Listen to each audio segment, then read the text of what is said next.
allons voir ça sur Internet rapidement. Je viens sur Internet, je cherche Convert USD to Euro. Voilà, je viens sur ce site web. Et là, je vais avoir les taux d'échange. Ça me permettrait de savoir, OK, 1 euro égale à 1 dollar égale à 0,00 euros. OK, je enregistre ça. Je reviens dans mon code. Donc, je reviens ici. Donc, je vais convertir de dollars à euros. Nous avons vu 1 dollar égale à 0,8. Voilà, tout ça. Donc, c'est ce que nous allons faire ici. Nous allons dire OK. Donc, on va appeler ça, on va créer une variable que nous allons appeler montant. On va dire montant, peut-être on va appeler montant converti. Donc, montant converti. OK. Ce montant va être égal à quoi? Ce montant va être égal au montant que nous avons récupéré ici. Donc, on va dire montant multiplié. Donc, multiplié, on utilise le signe étoile. On va dire multiplié par le taux d'échange. Donc, ici, je vais créer une autre variable que je vais appeler taux d'échange. Cette variable-là va avoir la valeur du taux d'échange. Donc, ici, notez bien que c'est en double. Nous n'avons pas signifié que cette variable est de type double, mais parce que la valeur est double, donc automatiquement le système va attribuer le type double à cette variable. Donc, nous avons stocké notre taux d'échange ici et nous allons lui dire tu multiplies ça par le taux d'échange. Donc c'est très simple pour faire les opérations sur Kotlin. Si vous avez bien lu la base, vous allez remarquer qu'il y a la possibilité de faire des opérations. Donc la documentation qui est sur Kotlin est assez claire. Je vous conseille vivement de jeter un coup d'œil. Et donc, pour faire des opérations avec des nombres, c'est comme on le fait comme on le fait aujourd'hui. Donc, vous utilisez, pour les multiplications, vous utilisez ce signe étoile. Pour l'addition, vous utilisez plus. Pour la soustraction, vous utilisez moins, comme on le fait. Pour la division, vous utilisez barre. Et voilà. Donc, voici quasiment ce que vous allez faire très souvent. Pour l'instant, nous allons nous arrêter là. Donc, nous avons le montant converti qui est tout simplement ce montant multiplié par le taux. Et donc, une fois que nous avons le montant converti, nous allons revenir sur le résultat. Ici, nous voyons bien qu'après, il y a un message qui va s'afficher. Un message qui va s'afficher avec conversion de ceci vers ça, etc., etc.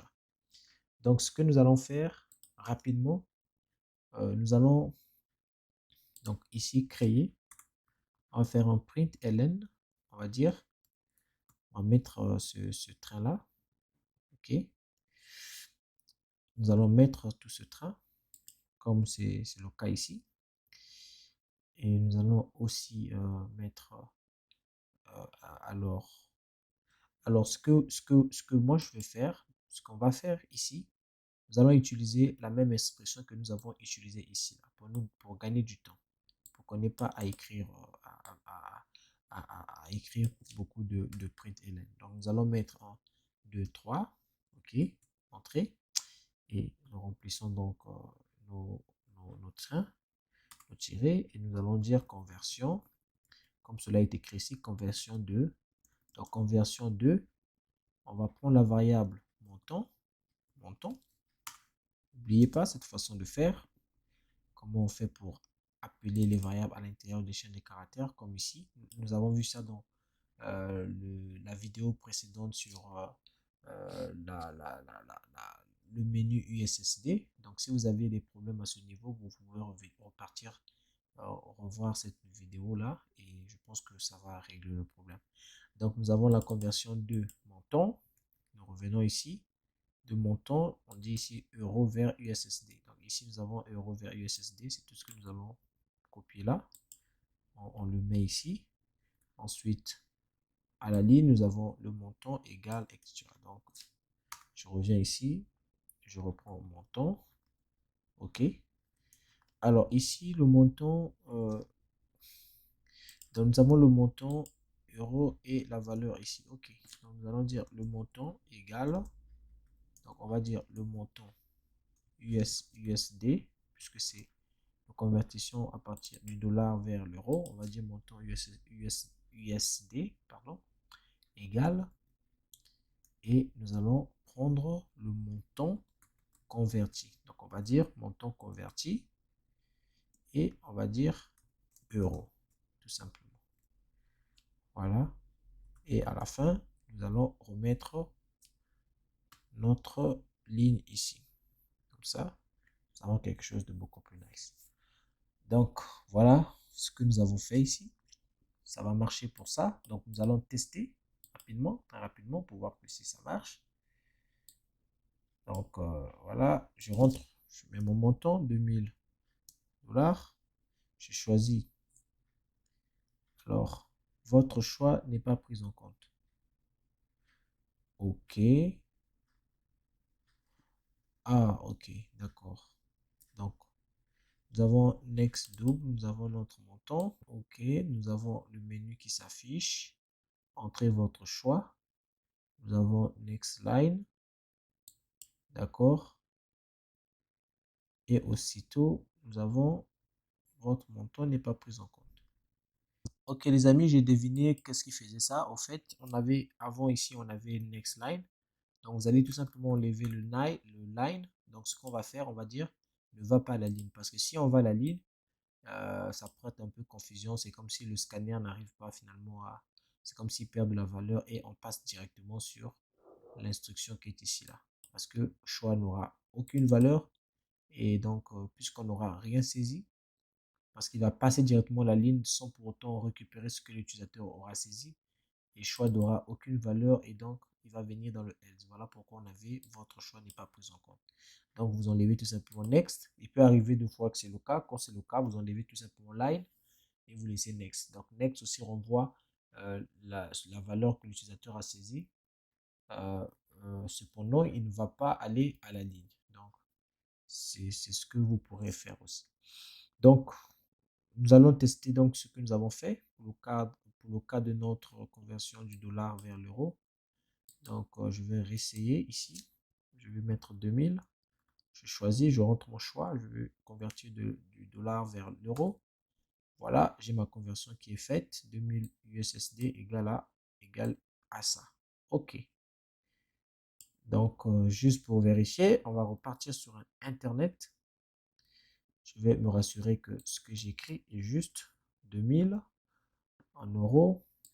Voilà, je lance. Je devrais avoir, voilà, 61 781,61. Donc, c'est exactement ce que nous avons eu là, 1781. Bah, ici, nous avons eu 666. Oui, la raison pour laquelle nous avons ça, c'est parce que nous n'avons pas défini le nombre d'éléments après la virgule qu'il doit prendre en compte. Donc, nous n'avons pas rationalisé. Sinon, on pouvait bien le faire. Donc, on va le faire tout à l'heure. Alors, nous avons donc ça. Ce que je vous conseille de faire, c'est vraiment, parce que le but, c'est vraiment que vous puissiez aussi coder. Donc, vous allez repartir sur Internet, sur le site web, donc ce site web, www.xe.com. Vous allez essayer de changer les devises par rapport à ce que j'ai mis dans le menu. Donc, vous allez voir, et de l'euro à USD, vous pouvez changer comme ça. Vous pouvez mettre ici, vous mettez 1 euro vers le dollar, ça va faire combien? Voilà le taux, vous copiez ce taux et tout ce que vous allez faire, vous allez changer à ce niveau.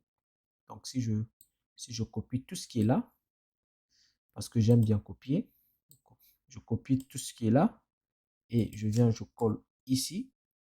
Je vais tout simplement changer le taux d'échange. OK?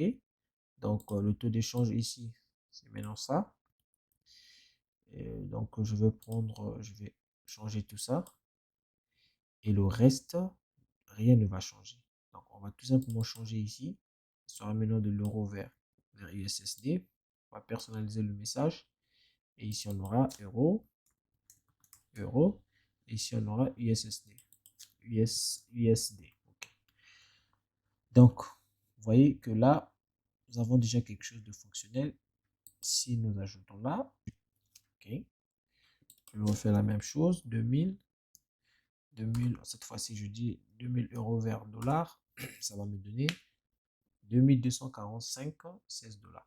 Donc, c'est 16 centimes dollars. Donc là, vous voyez que nous avons notre convertisseur qui marche déjà. Donc, ce que je vais vous demander de faire comme challenge, c'est vraiment d'aller sur le site web, de regarder la devise par rapport à ces devises, de pouvoir maintenant compléter tout ce qui est là. Moi, je vous retrouve juste après avoir tout complété.